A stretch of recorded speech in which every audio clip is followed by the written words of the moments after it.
گفتم که مونا میگه که ورزش یوگا بهترین ورزش به خاطر سلامت است.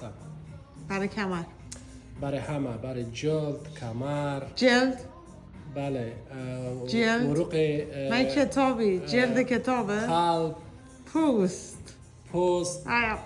پوست جلد یکی است دیگه. آره.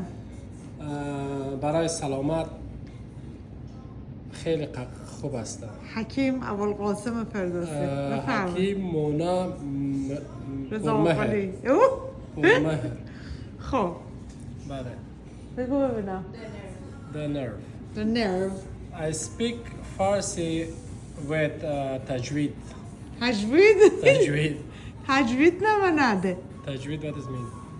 What does به خاطر که اگر روان همراه شما صحبت کنم او را نمیفهمی مجبور بگویم که من برای یکی در مورد ورزش یوگا توضیح دادم قسمی که شما برای من توضیح داده بوده. توضیح چیه؟ تشریح کنم. توضیح. آفرین. برایشان توضیح دادم. روبرایی؟ روبرشتم روبرایم. آفرین. چه خبر عشق و حال؟ عشق و حال نیست، روز در آخر است، انرژی در صفر است. بگو ببین فرهاد چی گفت؟ عشق و حال چی؟ چرا حال مرا چی؟ نه حال بیرون رفتی؟ حالت نه. حالت بیرون چرا حالت رفته است؟ حالت رفته است؟ نه سوال کردم حالت رفته است.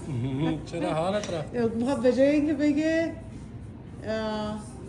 حالت، نه به جای حالت چی بگه؟ روبراهی. به جای روبراهی گفت حالت رفته. چرا حالت رفته؟